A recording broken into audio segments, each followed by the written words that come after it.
Jim Ansara, you are a great exclamation point on this incredible program today. Take it away, Jim. Thank you, Tom, and good morning, good afternoon to everybody.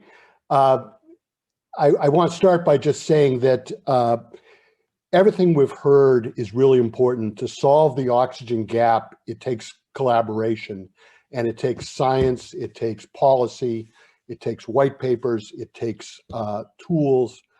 But because the IMF MBE is a biomed organization, I'm going to bring this discussion down into the trenches of oxygen and bring it down from 20,000 feet to about 500 feet and talk about what we at Build Health International, which has really come out of Partners in Health, where I started, have learned over the last 12 years of doing this work in low resource settings. And my comments, although generally aimed at LMICs, are really around the lower resource settings in the global south, which have the least oxygen infrastructure. We're all watching with horror what's going on in India and what's starting in Nepal. But if you think about that moving through sub-Saharan Africa at the same rate, with the lack of resources that many countries have, both in East and West Africa, it's really horrifying. So next slide, please. So to close the gap, we first need to really look at oxygen delivery. And to deliver oxygen in low resource settings is really complicated and is actually really technical.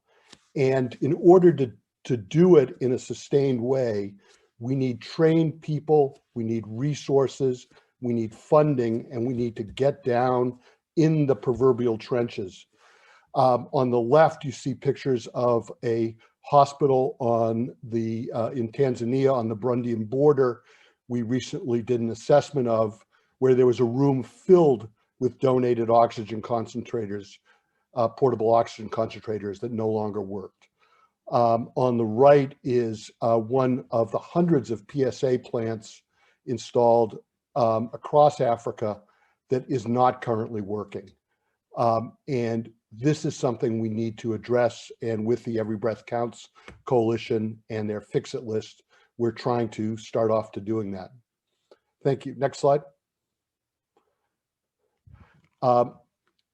Whether it's PSA, oxygen cylinders, VSA, or liquid oxygen, it's complex and technical to deliver this gas to patients. And more resources, more training, and much more funding needs to go in this direction. Transporting cylinders, as you see from the photo on the right, is fraught with peril, especially in countries with poor infrastructure and roads. And PSA plants are highly technical and need training and maintenance. Next slide, please. So I want to cover this by just talking about 5 principles we have adopted at BHI around providing oxygen infrastructure, sustainable oxygen infrastructure in LMICs.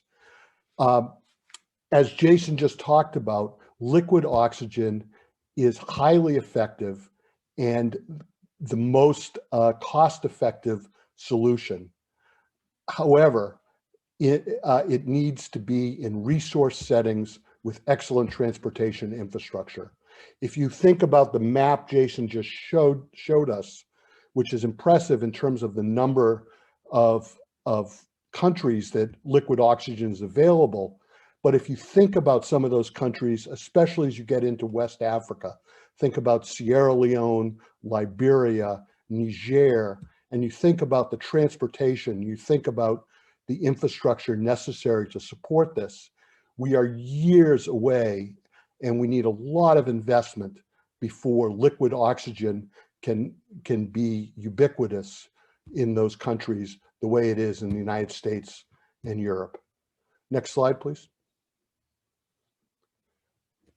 Portable oxygen concentrators simply do not produce the required outcomes, clinical outcomes in hospital settings. They are great if you have COPD. They're great home therapy devices, but I wouldn't want my mother or father to be hospitalized to go to a tertiary care hospital and have to use an oxygen concentrator. That is inequity, and that is unjust. And we have a moral obligation to provide piped oxygen at every bed, at every tertiary care and secondary hospital. And that has to become the goal. And we have to move away from the idea that 10-liter oxygen concentrators are good enough for the global south. Next slide, please. Wall-mounted oxygen at every hospital bed must be the standard. This is the new emergency room at the University Teaching Hospital in Haiti that we finished about 4 months ago. This piped oxygen was done very inexpensively, and it can be done, and it simply takes investment, training, and advocacy. Next slide, please.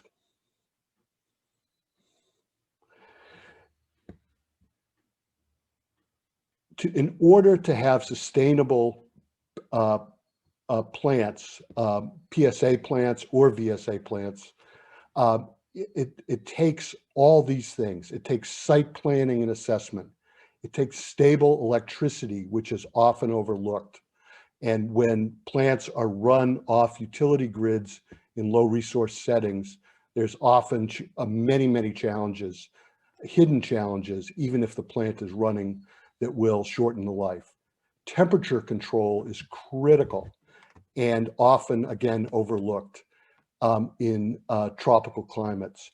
The PSA plants put off tremendous amounts of heat, and that has to be controlled and mitigated, or it's going to really affect the life. Parts supply chain is something we've learned the hard way, is also really critical. You have to have spare parts. These machines require constant maintenance, and spare parts are essential. Tools for the people maintaining it is also critical. You see these tool bags laid out. This is a kit of parts our technicians have, which they carry with them, but the technicians on these sites often lack the tools. And then hands-on training, there's no substitute. You cannot train people in low resource settings remotely or through webinars. It takes people who speak the language, who are relatable, going there and spending time in training. Without any of these factors, the plant will not survive and will not thrive. Next slide, please. In the end, successful oxygen infrastructure takes on-the-ground technical know-how and capacity. As I said before, policies, white papers, internet tools, webinars like these all have their place and are all important. But in the end, mechanics, not academics, successfully install and maintain oxygen infrastructure.